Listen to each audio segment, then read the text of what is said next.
우리는 여호와 우리 하나님을 높이고 그 성산에서 예배할지어다. 여호와 우리 하나님은 거룩하심이로다. 아멘. 어제나 오늘이나 영원토록 변함없으시고 동일한 사랑으로 우리를 지켜주시는 하나님, 지난 한 주간도 선한 목자와 같이 저희들을 사랑하시고 안전하고 평안한 길로 인도하여 주신 은혜 감사합니다. 그 같은 은혜를 생각하며 또다시 주님 전으로 불러주시고 주의 음성을 듣게 하시며 순종토록 역사하시니 오늘도 예배하며 바르게 응답하는 저희가 되게 하여 주시옵소서. 예배 시종 성령 하나님께서 주장하시고 우리 예배가 주님께 기쁨과 영광을 돌리기에 부족함 없도록 역사하여 주시옵소서. 예수님 이름으로 기원하옵나이다. 아멘.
아멘.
79번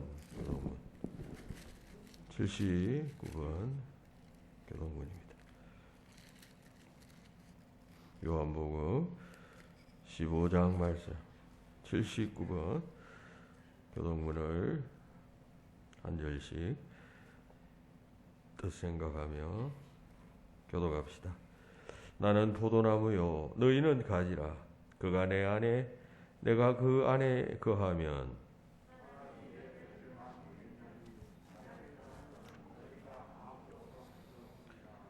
사람이 내 안에 거하지 아니하면 가지처럼 밖에 버려져 마르나니 너희가 내 안에 거하고 내 말이 너희 안에 거하면 무엇이든지 원하는 대로 구하라. 너희가 열매를 많이 맺으면 내 아버지께서 영광을 받으실 것이요 아버지께서 나를 사랑하신 것 같이 나도 너희를 사랑하였으니 내가 아버지의 계명을 지켜 그의 사랑 안에 거하는 것 같이 내가 이것을 너희에게 이름이 너희 안에 있어 충만하게 하려 함이라. 아멘. 다 같이 자매의 기도를 드립시다. 독생자를 보내셔서 십자가 지게 하시고 그 귀한 피 흘림 죽으심 그 공로로 인하여 멸망치 않고 영생 구원 얻게 하신 하나님의 은혜 이 아침도 생각하며 감사, 찬송, 영광 돌립니다. 말할 수 없는 그 큰 사랑, 그 큰 은혜 받았던 우리들이었는데 지난 한 주간 삶을 되돌아보니 우리는 형제에게 이웃에게 사랑을 베풀지 못하고 그저 나의 욕심을 채우기에 이기적인 생각과 말과 선택을 하며 살았었습니다. 위대한 하나님 나라에 소망을 두고 살라 하는 말씀이 있었지만 귓전에서 흘리고 이 땅에 매여 눈앞의 이익만을 추구하며 애쓰며 살았던 저희들입니다. 하나님 베풀어 주신 그 크신 사랑 은혜 생각하며 범사에 감사하는 것이 하나님의 뜻인 줄 알면서도 우리는 사소한 일 때문에 마음이 상하고 시험에 들며 하나님을 원망하기까지 하는 삶을 살았습니다. 이 시간 정결하신 그리스도의 사랑과 하나님의 순수하신 마음을 생각할 때 너무나도 더럽혀진 우리 자신의 모습을 주님 앞에 고백치 아니할 수 없습니다. 주여 이 시간 간구하오니 이 같은 우리를 불쌍히 여기셔서 십자가의 보혈로 깨끗이 씻어 주시옵소서. 성령의 능력으로 죄 사함 받음의 기쁨과 감격이 이 기도하는 순간 나타나게 하시고 무거운 멍에를 메고 수고하고 무거운 짐진 자의 삶을 살아가는 우리가 다 그 멍에 벗어버리고 오늘도 감사의 찬양으로 성전을 내려갈 수 있도록 인도하여 주시옵소서. 계속해서 주님 앞에 지은 죄를 자백합니다.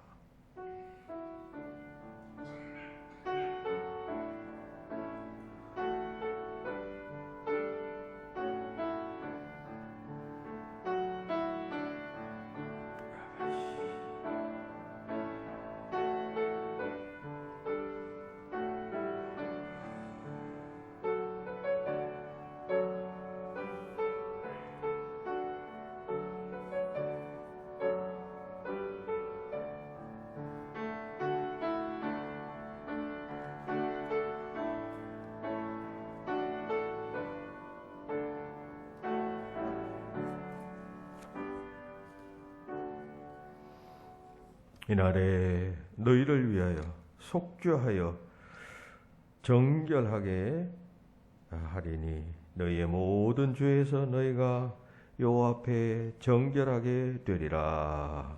아멘. 나는 전능하신 아버지 하나님 천지의 창조주를 믿습니다. 나는 그의 유일하신 아들 우리 주 예수 그리스도를 믿습니다.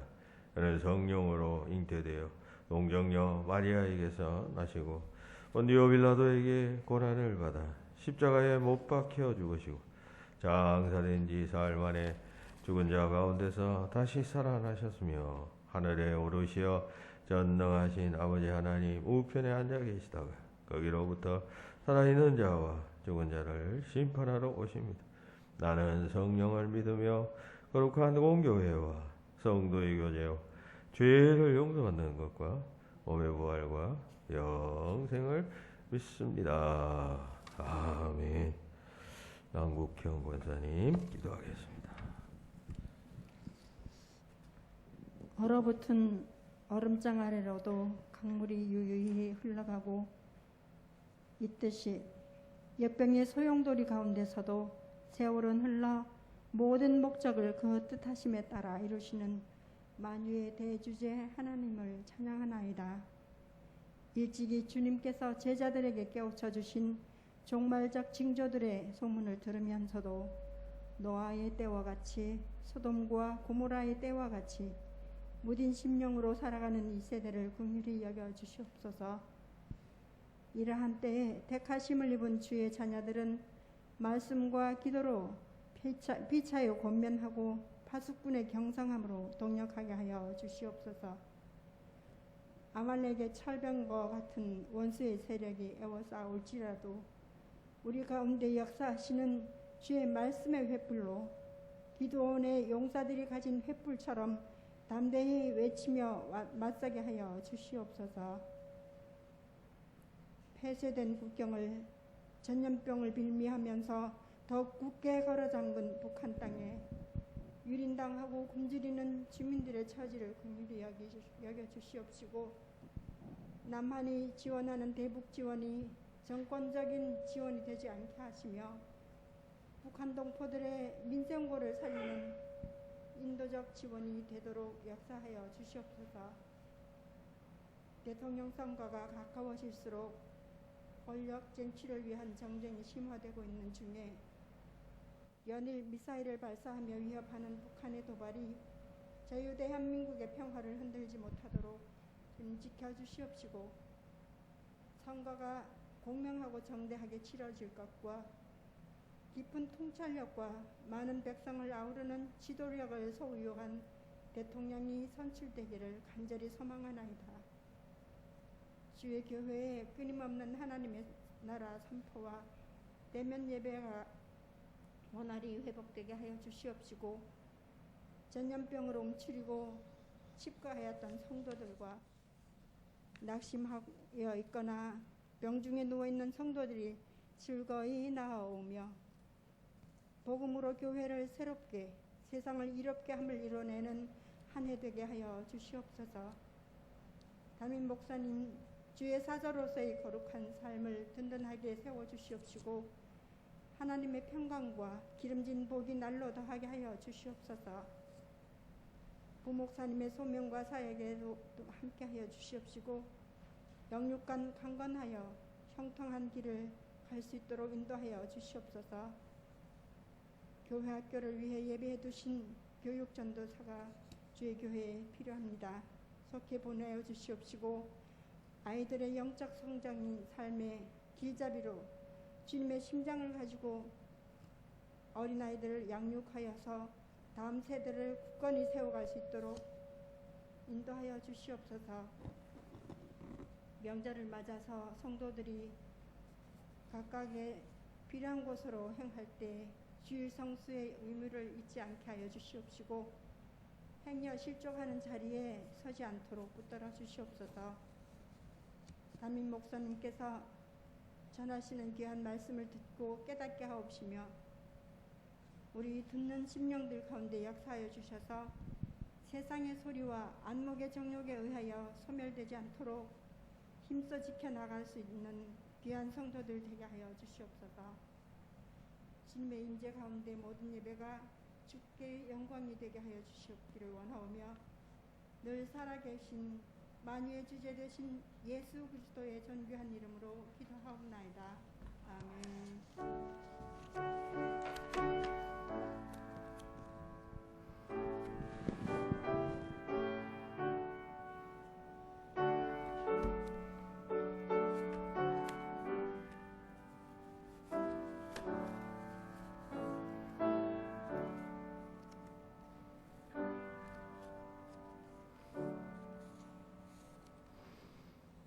네, 오늘의 말씀은 야고보서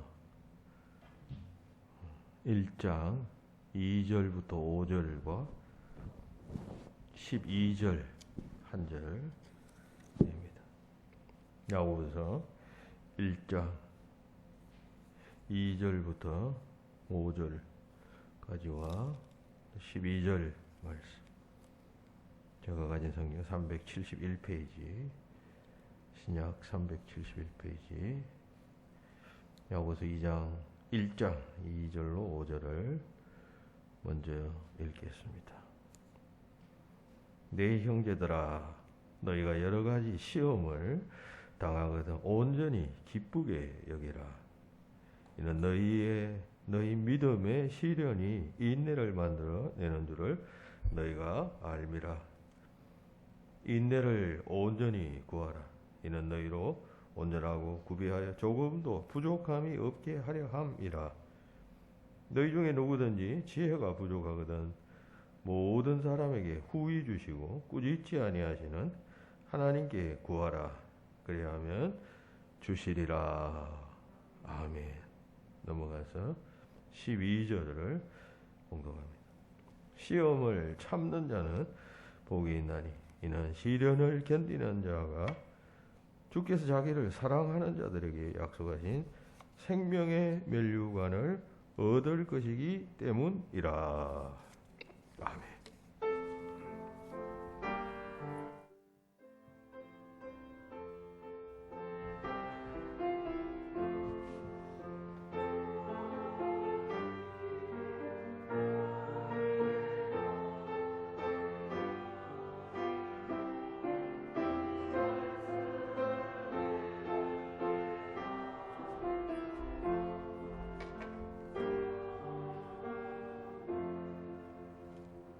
할렐루야.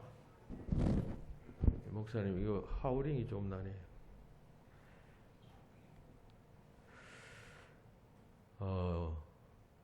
이 야고보서는 예수님의 동생이었던 야고보가 흩어진 크리스찬 유대인들, 그 야고보 당시에 유대 나라에서 처음 이제 예수님 만나고 신앙을 가졌던 사람들이 예수님 부활하신 후에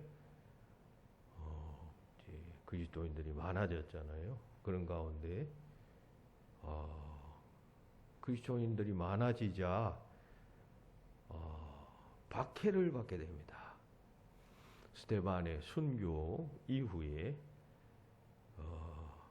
많은 그 유대인으로서 그리스도인이 된 사람들이 유대인으로부터 박해를 받았고, 또 그 시대에는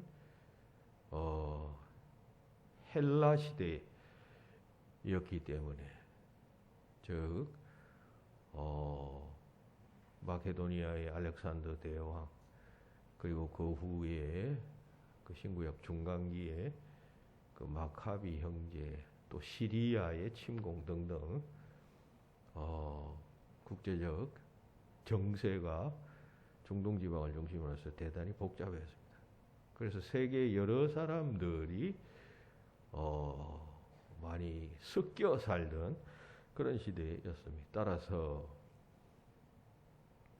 유대인 아닌 다른 민족들로부터도 이 그리스도인들은, 흩어진 그리스도인들은 많은 핍박을 받았습니다. 예를 들면 1차 대전 때 그 히틀러는 유대인들을 말살시키고자 했죠. 얼마나 미웠으면 그렇게 인종을 말살시키고자 했을까. 그 유대인들의 삶의 방식이 좀 특수했습니다. 고집스럽고 자기만이 제일이다라고 생각하는 교만함이 있었기 때문에 타인들로부터 언제나 미움을 받았습니다. 흩어진 그리스도인들도 역시 마찬가지였습니다. 그 미움을 받았다는 것은 뭐 박해도 받고 매맞기도 하고 조롱도 당하고, 한마디로 이야기해서 시험을 당하고 있었다라고 하는 이야기입니다. 그래서 이 야고보는, 예수님의 동생 야고보는 당시 예루살렘 교회의 수장이었습니다. 수장이라는 말은 최고 영적 권위자, 책임자였습니다. 왜 베드로나 이런 사람이 예루살렘 교회 수장이 되지 않았었나, 이렇게 질문하는 사람도 있었는데, 우리나라 옛날 시대는 북한의 정권을 이런 생각해 보면 쉽게 이해가 됩니다. 가족이 항상 최고의 그 권위를 부여받게 되죠. 예수님은 제자들의 관점에서는 왕이었습니다. 하나님 나라의 왕이었습니다. 그 왕이 돌아가셨어요. 그럼 누가 그걸 하겠습니까? 제자가 있고 형제가 있으면 순위가 어디가 더 높습니까? 당연히 가족이죠. 형제, 친척, 이런 사람이 그 왕을 계승하는 것입니다. 그런 개념으로 그랬을 경우에 이 크리스찬 공동체에서 그 형제들이 신앙이 없었으면 문제가 달라집니다. 신약 성경에 나타난 이 형제들의 행적을 보면 처음에는 예수님을 메시아로 믿지 않았습니다. 그래서 전도하는데 나타나서, 형님 여기서 뭐 하십니까? 가정은 왜 팽개치고 여기 와서 이러고 있습니까? 형님은 장남이니까 우리 가족을 돌봐야 하지 않습니까? 이렇게 항의하는 장면이 나옵니다. 그런데 그 후에 어떻게 되었는지는 기록되어져 있지 않지만, 성령 강림하고 초대교회가 출발한 후에 야고보는 어느덧 이 크리스찬 공동체에서 최고의 위치에 올라가 있는 인물이 됩니다. 그런 야고보가 이제 흩어진 주이시 크리스찬들, 유대인 크리스찬들을 향해서 편지를 쓰면서 제일 처음에 그 시험의 문제를 말하고 있는 것입니다. 시험의 문제를 말하고 있다는 것은 야고보가 지금 그 흩어진 우리 유대인 크리스찬, 왜 유대인 크리스찬을 향한 것이냐 하면 1절에서 12지파에게 편지하노라, 그렇게 말하고 있기 때문입니다. 유대인 그리스도인들에게 내가 편지한다 한 것은, 당시에 그 그리스도인들이 안팎으로 흩어진 디아스포라 유대인들이 있잖아요. 이미 바벨론 포로 이후에 나라를 없이 온 세상에 퍼져 살던 그런 유대인들을 흩어진 유대인, 디아스포라 유대인들이라고 해요. 아무리 흩어져도 여러분 민족은 민족끼리 이렇게 어울리죠. 우리도 미국이나 이민 가면 그냥 그 주일날 교회에 모여서 신앙 안 가진 사람도 교회에 나옵니다. 이유는 거기 같은 동족을 만나서 교제할 수 있기 때문에. 마찬가지였습니다. 그런데 신앙을 가진 그리스도인들이 첫째는 안으로는 유대인들과 마찰이 생깁니다. 유대인들, 유대교를 믿는 사람들 입장에서 이 기독교인들은 일종의 이단입니다. 이단. 그렇잖아요. 이단자들이죠. 그래서 안으로는 유대인들로부터, 밖으로는 유대인 아닌 헬라 사람들로부터. 왜? 헬라인들로부터는 아까 말씀드린 대로 유대인들의 그 근성 때문에 좀 교만한 근성, 우리가 최고라고 하는 근성. 그리고 유대인들은 잘 삽니다. 왜 잘 사냐? 부지런하니까. 남보다 열심으로 일하고 구두 세고 저축하고 이러니까. 여러분 남 잘 살면 배 아픈 거 아니에요? 그러니까 미워하는 것이. 그런 시험을 당하고 있었다. 따라서 야고보는 그 시험의 문제에 대해서 적절하게 대답을 줄 필요가 있었다. 그런 이야기입니다. 그래서 야고보서 첫 부분에서 시험의 문제를 이야기합니다.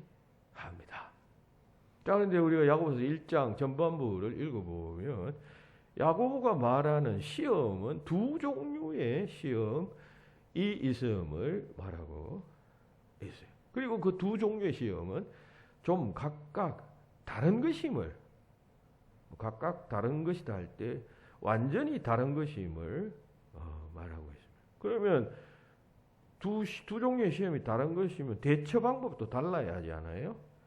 그래서 그 대처 방법에 대해서 또한 말씀하고 있습니다. 오늘 우리가 읽었던 본문은 그 첫 번째 종류의 시험에 관한 이야기고 또 그 대처 방법에 관한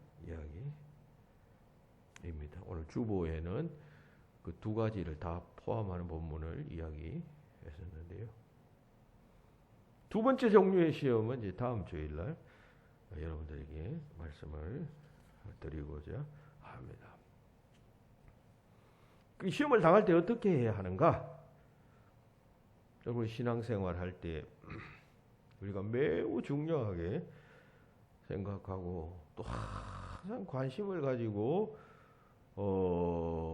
주목해야 할 부분은 시험 받는 것에 관한 것입니다. 남이 시험 받는 것이 아니라 내가 시험을 받는단 말이죠. 내가 시험을 받는 문제에 대해서 정신 차리고 시험에 들지 않도록 해야 하고 더 대비하고 해야 합니다. 영적 생활을 하지 않는 사람은 시험이 와도 시험인 줄 몰라요. 10년, 20년 평생을 살아도 시험 당하고 있으면서도 시험 당하고 있는지조차도 모릅니다. 그런데 우리가 신앙생활을 하게 되면 또 신앙생활을 제대로 하려고 하면 시험이구나 하는 것을 금방 알아차리는 경우들이 많습니다. 아, 이게 내가 시험 당하는 것이구나. 그 시험이 어떤 종류의 시험인가 하는 것은 생각하지 않더라도 예수님께서 기도의 모범으로 주기도문 가르치셨잖아요. 짧은 기도문 아니에요? 너희는 이렇게 기도하여라. 근데 그 짧은 기도문 속에 시험에 들지 말게 하옵시고 그 한 대여섯 줄 되는 한 7, 8줄 됩니까? 문장이. 시험에 들지 않도록 기도하여라. 말씀했습니다. 일용할 양식 구하고 하나님의 영광, 하나님의 이름, 하나님을 높이는 부분이 제일 첫 부분이고 그 다음에 시험이에요. 시험. 일용할 양식과 시험. 이름 양식 구하는 거 먹고 사는 문제 중요하죠. 일생에. 그 다음에 문제가 시험에 들지 않도록. 그만큼 인간은 시험에 잘 걸린다는 이야기입니다. 시험과 아주 가까이서 살고 있다는 것이죠. 그러니까 시험에 들지 않게 하여 주시옵소서라고 늘 하나님께 기도해야 한다. 너희가 기도할 때 이렇게 기도하여라. 기도의 모범만이에요. 주기도문은 주문이 아니라 줄줄줄 외우는 주문이 아니라 우리가 주기도문을 외우는 것은 우리가 이렇게 기도해야 하는구나. 이런 부분을 기도해야 되는 거예요. 그걸 가르쳐주기 위한 기도예요. 하늘에 계신 우리 아버지 하나님의 높으심을 우리가 찬양하고 기도해야 된다는 것 아니에요. 이름이 거룩히 여김을 받아요. 내 영광, 인간의 영광이 아니라 하나님의 영광을 우리가 위하여 기도해야 되겠고 이런 것입니다. 성도는 그러므로 이 시험이 무엇이고 또 어떤 경우가 시험에 드는 경우이며 시험에 들었을 때는 또 어떻게 해야 하는가 항상 주목하고 성경의 교훈을 경청해야 합니다. 시험을 당할 때 그러면 어떻게 해야 할까요? 오늘 본문은 여기에 대해서 무엇이라고 말할까요? 미리 다음 주의 설교의 소주제를 이야기한다면 시험에는 두 종류가 있어요. 첫째는요. 시련으로서의 시험이 있어요. 오늘 여러분들과 함께 나누고자 하는 그 시험은 시련으로서의 시험. 트레이닝 알죠? 훈련으로서의 시험이 있어요. 그게 오늘 본문이 말하는 시험의 유형. 다음 시간에 말씀드릴 시험은 템페테이션 알죠? 유혹으로서의 시험이 있어요. 둘은 달라요. 하나님께서 시련으로 주시는 시험이 있고 템페테이션 이건 마귀가 주는 것이에요. 하나님이 허락하시고 주시는 것이고 하나님은 마귀가 주는 것인데 하나님께서 그냥 허용하시는 것이에요. 왜 마귀도 이 땅 위에서 역사하는 공간이 있고 힘이 있으니까 그죠? 주님 완전히 오셔서 하나님 나라가 완성될 때까지는 마귀가 활동하는 영역이 굉장히 있어요. 우리가 그리스도의 십자가의 능력을 의지하고 믿으면 우리가 이 마귀가 강력하게 활동하는 세상에서 그 마귀의 힘을 이길 수 있지만 여전히 우리 예수 안 믿고 하나님 의지 안 하면은 그 마귀를 이길 수가 없어요. 왜냐하면 마귀는 여러분 영적인 존재예요. 우리가 마귀를 이길 수 있는 방법은 유일해요. 그것은 예수의 능력, 십자가의 능력을 붙잡을 때만 가능하고 그거 없으면 판판이 다 그냥 지는 것이에요. 그럼 마귀의 자식이 되는 거예요. 마귀는 어떻게 사람들을 여러분 자기의 수하에 넣습니까?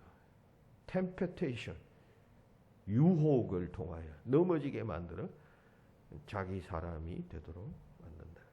그런 이야기입니다. 그러면 이때는 여러분 우리가 대처해야 할 방법이 다르죠. 첫 번째 경우가 자 오늘은 연단으로서의 시험을 당할 때 우리가 어떻게 해야 하는가?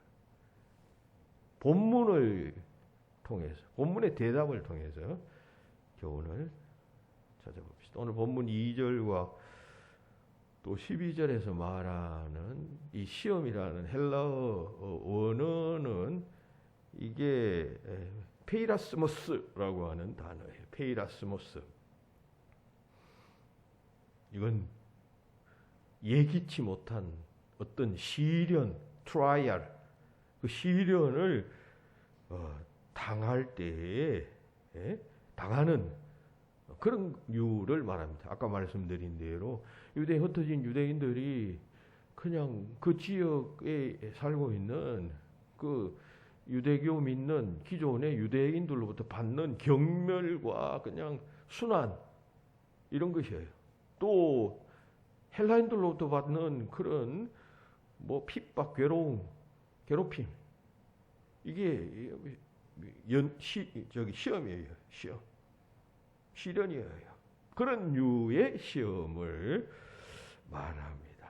이것은 왜 하나님께서 이걸 주냐 하면 성도들을 단련시키기 위해 연단하기 위해 훈련하기 위하여 하나님께서 주시는 시험이에요. 그러니까 이건 벌써 그냥 뭔가 이건 의미가 있잖아요. 하나님이 주신단 말이죠. 그러니까 이거는 마귀가 주는 것하고 다르잖아요. 뭔가 다른 뜻이 있는 시련인 것입니다. 그러므로 이런 시험을 만날 때는 어떻게 하라? 세 가지를 말합니다. 첫째, 기쁘게 여기라. 2절에서 말하죠. 형제들아, 너희가 여러 가지 시험을 당하거든. 페이라스무스, 이 시험을 당하면은 온전히 기쁘게 여기라. 왜? 이 시험에는 뜻이 있다. 너희의 영적 성장을 위해서, 그 어떤 선물을 주시기 위해서 하나님께서 너희를 연단시키기 위해 주시는 것이다. 그런 것이기 때문입니다. 여러분, 우리가 그 쇠나 혹은 뭐 구리나 철광석 혹은 또 뭐 금강석 이런 것들을 처음에 캘 때는 다 산에서 그냥 땅 속에 묻힌 돌에 조금씩 섞여 있는 것 아니에요. 그럼 그거 가지고는 뭐 그냥 쓸모가 없어요. 그런데 거기서 뽑아내는 것이 어떻게 뽑아냅니까? 열을 가해서 막 뜨겁게 하면 여러분 그 돌덩이 속에 이게 금속들이 녹아서 나오는 것 아니에요.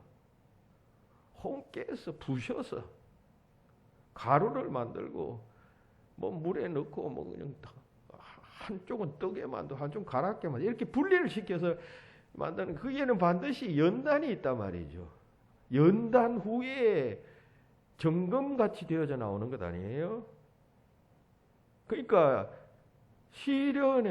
시련으로서의 시험에는 그런 의미가 있으므로, 그러므로 그걸 미리 내다보고 기뻐해야 한다.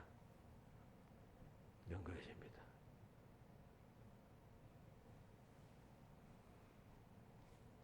바로 눈앞의 것만, 현재의 상황만 바라보고 사는 사람이 있는가 하면 좀 멀리 내다보고 사는 사람들이 있잖아요. 누가 잘 사는 것입니까? 그 앞에 그냥 먹는 것만 바라보며 그냥 쿵쿵 냄새 맡고 살아가는 사람과 미래, 내일, 모레, 한 달 후, 1년 후를 계획하며 살아가는 사람과 그들의 삶이 다르잖아요.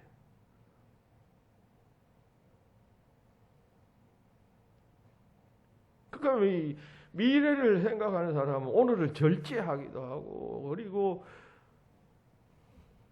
하고 싶은 것도 참기도 하고 이러잖아요. 하기 싫은 것도 또 하고. 누가 일하기 좋아하는 사람 세상에 어디 있어요? 내일을 위하여, 미래를 위하여 그냥 잠도 안 자고 열심으로 하잖아요. 그러니까 시련 당할 때 그게 다 그냥 힘든 일이죠. 그냥 당하기 싫은 일이죠. 그런데 미래를 생각하고 미래의 돌아올 결과를 생각하면서 기쁘게 여기라 이렇게 말하고 있는 것이. 여기서 기뻐하다, 기쁘게 여기라 할 때 기뻐하다라고 하는 말은 자랑하고 싶어 견딜 수 없는 기쁨이라는 뜻의 카우카우마이라고 하는 헬라 단어를 사용합니다. 견딜 수 없는 기쁨. 그저 그냥 대충 기쁨이 아니라 어마어마한 기쁨을 가지고 그 시련을 맞이하여라. 그런 뜻이에요. 왜 그래야 할까요? 왜 그렇게 기뻐해야 할까요? 오늘 성경의 대답은 너희를 위하여 생명의 면류관이 예비되어져 있기 때문이다. 생명의 면류관을 얻을 것이기 때문이라 라고 12절에서 말합니다. 하나님께서 우리에게 생명의 면류관을 주시기 위해서 시련을 주신다는 그런 이야기입니다. 깊고 깊은 하나님의 경륜입니다. 그저 눈앞의 것만 보이는 사람은 이 말씀의 깊은 뜻을 잘 공감하지 못할 것입니다. 여러분 신앙생활할 때 너무 눈앞의 것만 바라보고 신앙생활하면 성경의 많은 부분을 놓치게 됩니다. 성경은 전부 미래에 대한 소망으로 가득 차 있어요. 지금은 굉장히 고통받고 고난받고 어려움을 당하고 하지만 그 가운데서 성도들의 막 기쁨이 표현되고 있어요. 이 베드로 전후서 같은 것을 읽어보면 또 뭐 우리가 읽는 이 야고보서도 마찬가지입니다. 다 그 정황이 박해받는 상황에서 성도들이 쓴 이런 글들이에요. 신약 성경의 반 이상은 다 기뻐하는 것이에요. 바울도 빌립보서 같은 서신은 감옥에서 막 채찍에 맞고 고난받을 때 내가 너희에게 권한다. 기뻐하여라. 기뻐하여라. 내가 기뻐하니 너희도 기뻐하여라. 감옥에서 무슨 기쁜 일이 있어요?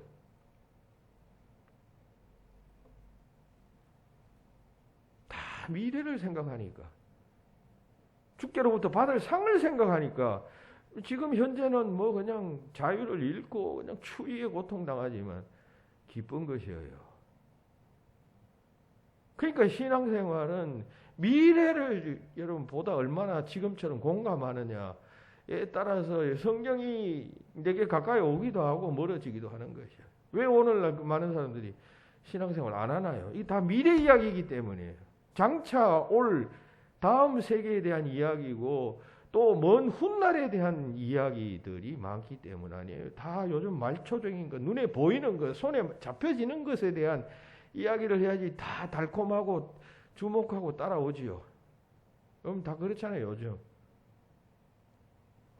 왜 유튜브를 많이 봅니까, 여러분? 공영방송 안 보고. 유튜브 보면 자극적이에요. 공영방송에서 다룰 수 없는 막 욕도 하고 동작도 나오니까 젊은이들이 그냥 공영방송 안 보는 거예요. 지상파 안 보는 거예요. 유튜브 보면 그냥 속이 시원하거든요. 노골적이니까. 성경은 여러분 그런 책이 아니에요. 성경은 미래에 대한 이야기고 영적인 문제에 대한 이야기니까 육체적인 문제가 아니니까 재미가 없죠.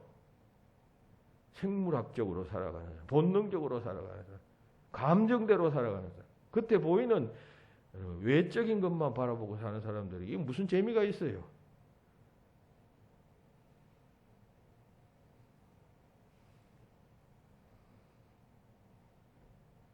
자기를 사랑하는 사랑하신 자에게 생명의 면류관을 주시기 때문에 그 시련을 잘 맞이하고 잘 극복해야 한다라고 말씀하고 있습니다. 하나님께서 자기 백성들을 훈련시켜 나가는 거예요. 훈련시키는 이유는 생명의 면류관. 궁극적으로는 생명의 면류관, 그 생명의 면류관을 얻어가는 과정에서는 여러 가지 부수적인 또 여러 가지 유익들이 있을 것 아니에요. 그 생명의 면류관 단 하나만을 주님께서 주실까요? 그건 궁극적으로 완전히 얻는 것이고 그 길을 쭉 가다 보면 거기에 걸려있는 달려있는 부수적인 여러 유익들이 있잖아요. 여러분 신앙생활을 하면 우리가 신앙생활을 하지 않을 때 얻게 되는 그런 영적인 기쁨과 만족. 오늘 아침에 차를 타고 오는데 우리 사모님이 차 안에서 그래요. 참 감사하죠. 감사하죠. 예배 드릴 수 있으니까 얼마나 감사해요. 요즘 감사하다는 이야기를 많이 해요. 꽤 많이 해요. 그 세상 사람들이 알겠어요. 그게 무슨 말인지. 무슨 뜻인지 알겠냐고요. 세상 사람들이 그 말 듣고 저 사람은 뭐가 감사하다고 하느냐. 집값이 오른 것도 아닌데 무슨 주식이 무슨 투자를 해서 뭐 대박 난 것도 아닌데 뭐가 저렇게 맨날 감사하다고. 그거 알긴 하겠어요? 안 믿는 사람들, 신앙 얕은 사람들 이게 무슨 뜻인지 알긴 알겠냐고요. 그리스도인은 압니다. 시련 당해도 시련의 뜻이 있음을 알면 이 시련을 통하여 주님께서 내게 큰 선물을 주시고 복을 주시고 궁극적으로 생명의 면류관을 주시기 위한 것이구나 알기 때문에 기뻐하여라. 기뻐하여라. 온전히 기뻐하여라 라고 말하는 것입니다. 보세요. 여러분 시험 없이 영광이 있습니까? 판사, 검사 같은 사람 예를 들어 봅시다. 뭐 그래도 한국 사회에서 뭐 그리고 한국 사회뿐만 아니라 그런 정도 사람이 되려면 여러분 그래도 최고의 엘리트고 지식인이고 또 사회적으로도 그냥 뭐 돈도 많이 벌고 뭐 존경도 받는 사람들이에요. 그냥 됩니까? 시험을 쳐야 돼. 시험을 쳐야 돼. 사법고시를 쳐서 패스를 해야 돼. 그 시험이 쉽습니까? 얼마나 어려운데. 2번, 3번, 4번 떨어지는 사람도 있는데. 시험 치르지 않고는 여러분 영광이 없단 말이에요. 대학 시험도 마찬가지. 요즘 대학이 많아져가지고 대학 가기가 쉬워졌어요. 몇 년 전에 보니까 뭐 고등학교 졸업생의 85%는 대학 간대요. 그러니까 대학 뭐 가는 게 어렵지 않아요. 근데요, 저희들 대학 다닐 때는 15%에서 20%, 고등학교 졸업한 사람 중에 15%에서 20%만 대학 가는 거예요. 그래서 우리가 대학교 1학년 때 들어가니까 그 프레시맨 잉글리시라고, 그래서 1학년 영어 그 책에 제가 1과에 나오는 그 내용이 그런 것이었어요. 지금도 기억하고 있어요. 여러분은 a few selected, 소수의 그 특권층이다. 어떤 의미에서? 많은 졸업하는 고등학생 중에서 15%, 20% 안에 든 사람들이니까 어떤 의미에서는 선택받은 소수다. 뭐 그런 내용의 이야기가 프레시맨 잉글리시 첫 과 1과에 나오는 것을 인상 깊게 배운 적이 있습니다. 우리 때는 시험 칠 때 예비고사 치고 본고사 치고 이랬어요. 어쨌든 영광은 시험 후에 오는 것이요. 시험 없이 그냥 들어가는 사람 없어요. 여러분 때 직장에 들어가도 그냥 들어가니까 직장 들어가려면 면접 시험 봐야죠. 필기 시험 봐야죠. 여러 가지 시험을 거친 후에 가는 것입니다. 그러면 들어가면 영광을 얻는 것이에요. 대우도 받고 월급도 받고 뭐 보장도 받고 그렇게 되는 것 아닙니까? 시험을 거쳐야 돼. 우리 믿는 사람들은 여러분 생명의 멸류관, 영원한 영광을 상징하는 이 멸류관은 생명의 멸류관이라는 것은 눈에 보이는 뭐 신라시대 때 왕관 같은 그런 왕관을 주님께서 주신다. 그런 말이 아니고 상징이에요. 상징. 하나님께서 주시는 이루 말할 수 없는 죽은 후의 세계에 주시는 거니까 우리가 어떻게 구체적으로 설명할 수가 있겠어요. 비유로 말하는 것이죠. 생명의 멸류관 하면 그 멸류관 속에 다 그냥 내포되어져 있는 것이 하나님께서 주시는 상과 그 영광 혹은 영생 이런 것들을 의미하는 거예요. 그러므로 기쁘게 여겨라. 기쁘게 여겨야 합니다. 감사하게 여겨라.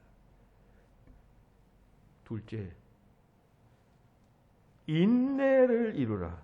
4절에서 인내를 온전히 이루라 했습니다.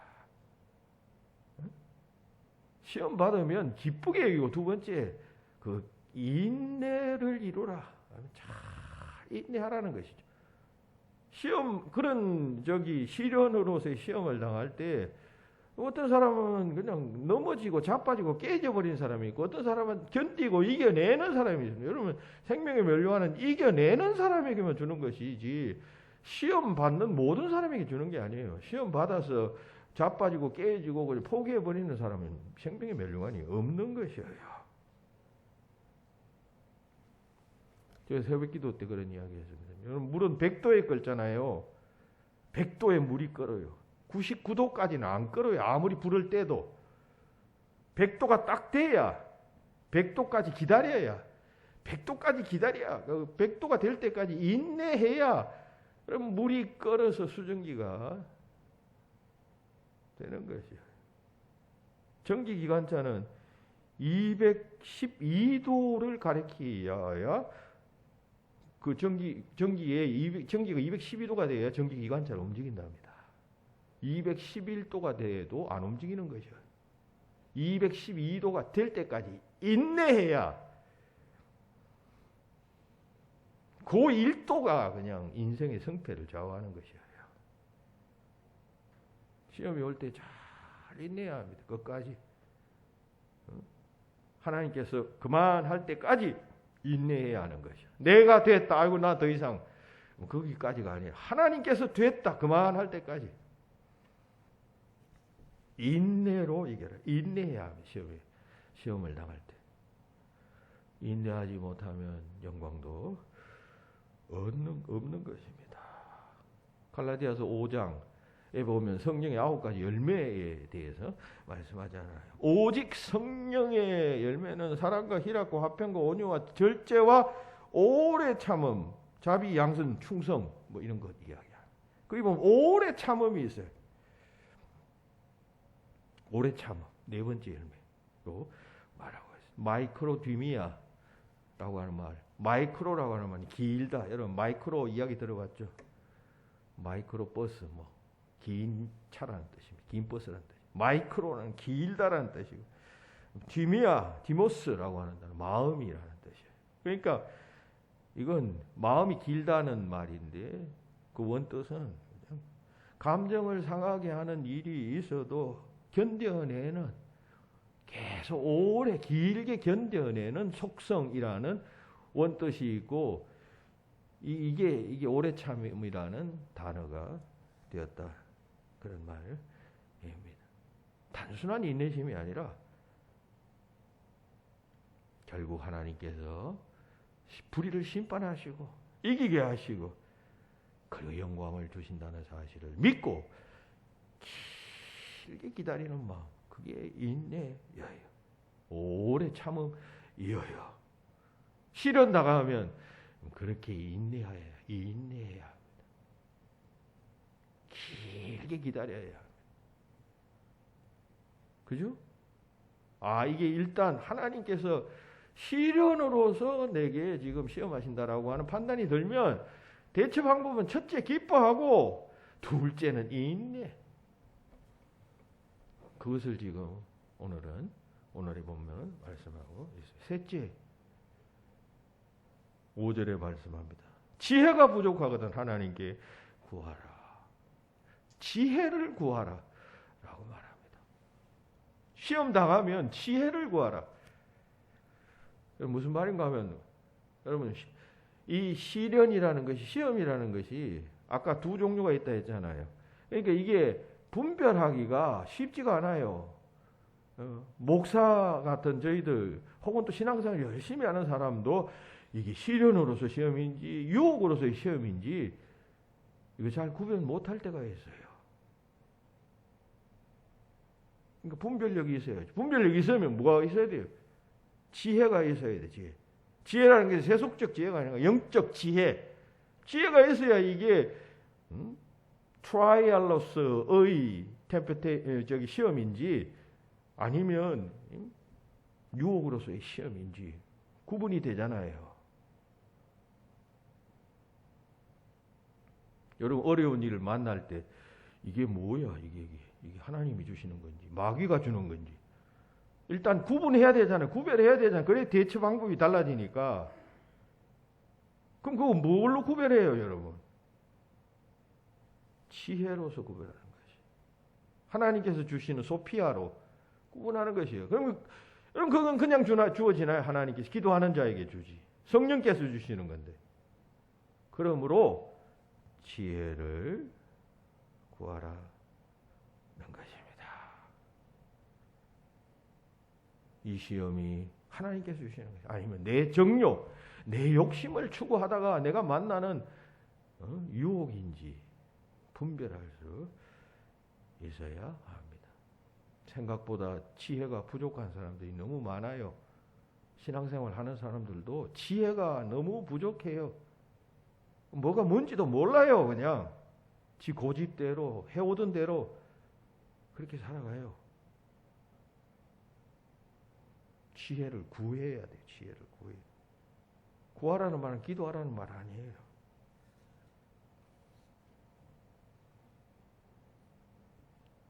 두루미는 독수리의 밥이 됩니다. 밥, 두루미. 근데 어떤 글을 보니까 두루미는 굉장히 요란스럽게 떠들기를 좋아한답니다. 그래서 뭐 날아갈 때도 막 차차 소리 지르면서 여러분 때를 지어가면서 막 그냥 소리를 냅니다. 그럼 독수리가 어김없이 그 소리를 듣고 탁 날아들어서 그냥 탁 한 마리 낚아채서 먹잇감으로 삼는다는 것입니다. 근데 나이 많은 노련한 두루미는 거의 희생을 당하지 않는다고 해요. 왜냐하면 이 노련한 두루미는 항상 떠날 때 입에 무거운 돌을 하나 가득 물고 하늘을 날아다닌다 합니다. 그러면 돌이 입 안에 들어있으니까 말을 할 수가 있나요? 말을 안 하니까 소리가 안 나죠. 소리가 안 나니까 독수리한테 안 들키는 것이에요. 독수리가 이 두루미를 발견하는 건 소리 때문에 발견하는 것이에요. 제잘제잘 떠들기 때문에. 그래서 이 노련한 두루미는 안 먹힌다. 안 먹히는 이유는 돌을 입에 넣는 그 지혜 때문에. 이 이야기는 사람이 말이 많으면 항상 덫에 걸린다 그런 뜻입니다. 입이 안 무거우면 항상 독수리 같은 마귀의 밥이 된다. 그런 교훈이 있는 이야기 아니에요. 한편 여기서 뭐 똑같은 이야기지만 한 갈래의 또 다른 교훈을 끄집어낸 다음에 지혜가 있어야 된다. 지혜. 독수리, 이 늙은 독수리처럼 경험 있는 독수리처럼 지혜가 있어야 된다. 지혜가 없으면 당한다는 것 아니에요. 시험 당할 때 지혜를 구해야 돼. 지혜. 지혜 없으면 어떻게 이기겠어요? 시련으로서의 시험을 당할 때, 또 시험으로서의 시험을 당할 때, 여러분 이게 이쪽인지 저쪽인지 분별하려면 지혜가 있어야 되잖아요.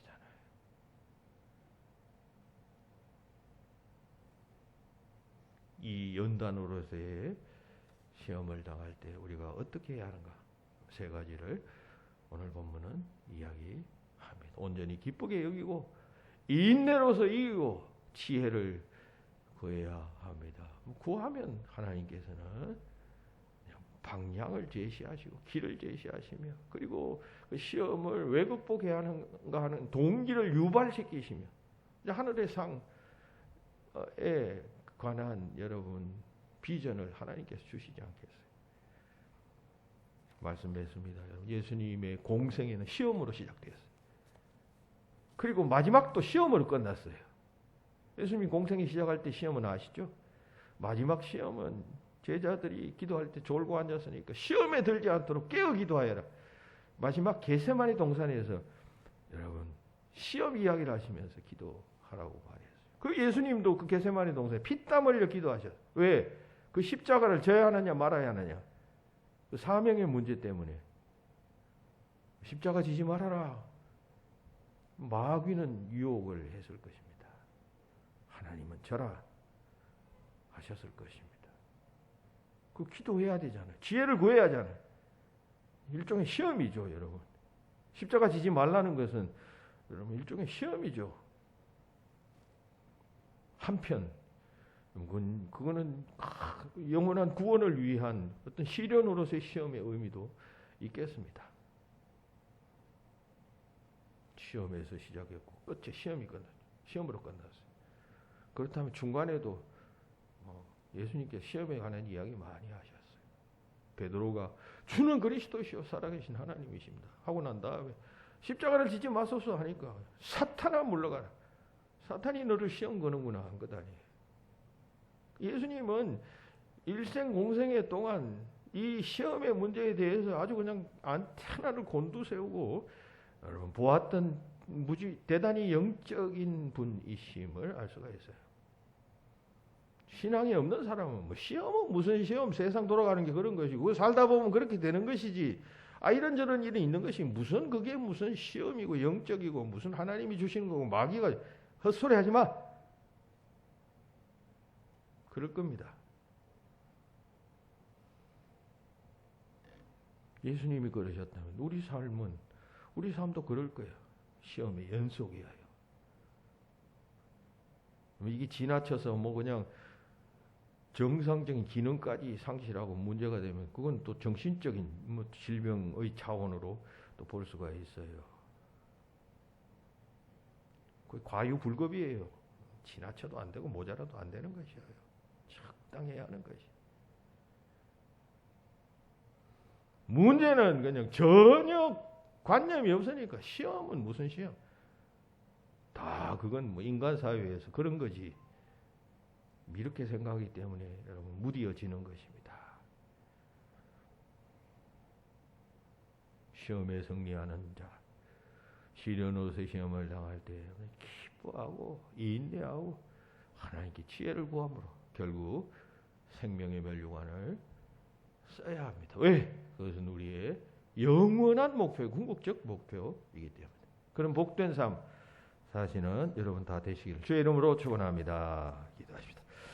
우리를 연단하셔서 영광에 이르기를 원하시는 하나님, 깊고 놀라운 하나님의 사랑 경륜 함께 생각하며 오늘의 말씀처럼 시험을 당할 때 기쁨으로 받고 인내로 이기며 지혜로 시련을 분별하는 저희들이 되어서 생명의 멸류관을 얻게 하여 주시옵소서. 일생 그 목표 바라보며 좌우 쳐다보지 않고 곧바로 찬송하며 일생 변질하지 않고 살아가는 우리 믿음의 성도들 다 되기를 바라옵고 예수님 이름으로 기도하옵나이다. 아멘.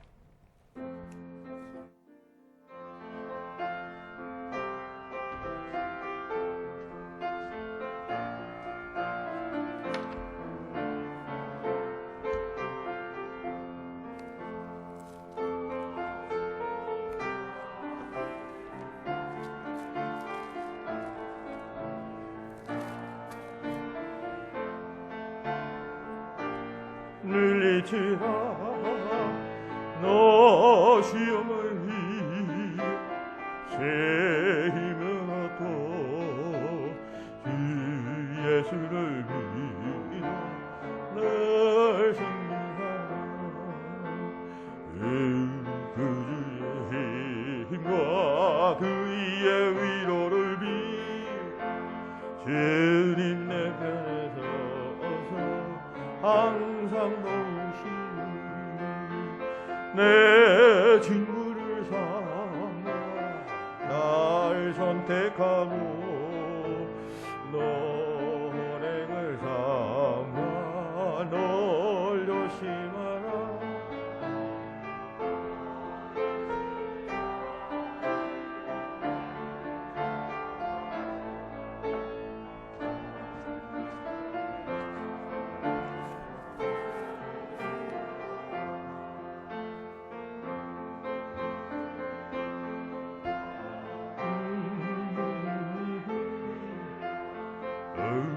내 곁에서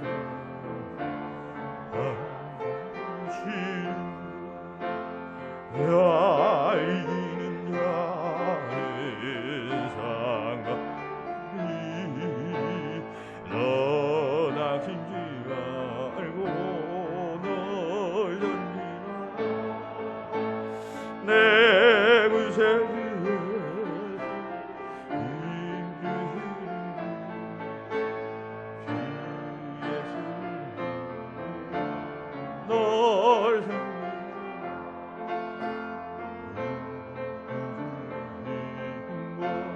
위의 위로를 빌어서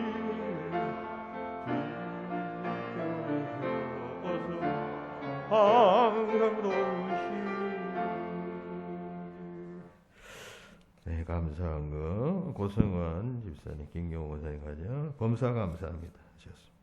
윤여활 최재희 권사님 가정 범사 감사합니다 하셨습니다. 하나님 은혜를 감사하며 주님 전에 나와 경배하는 가운데 준비한 예물을 드렸습니다. 내 삶, 시간 전부를 다 드려도 하나님께서 베푸신 그 은혜에 결코 미칠 수 없음을 잘 알아 주신 귀한 영적 생명, 영원한 생명, 소유받은 자로서 기쁨과 감사가 늘 옹달샘처럼 막히지 않고 솟아나는 삶을 살도록 역사하여 주시옵소서. 그러한 마음으로 주님 앞에 감사의 예물을 드립니다. 주님 받아주시고 드리는 모든 손길마다 하나님 복 주시고 더욱 감사한 일들이 삶 속에서 넘쳐나게 하여 주시옵소서. 고성한 집사님 내외 또 최재희 원사님 내외 또 감사하며 범사에 감사합니다. 감사에 감사하는 것은 구원해 주시고 선택해 주시고 사랑해 주신 귀한 은혜 때문일 것입니다. 일생 범사 감사의 마음 잃지 않고 살아가는 아름다운 가정 되게 하여 주시옵소서.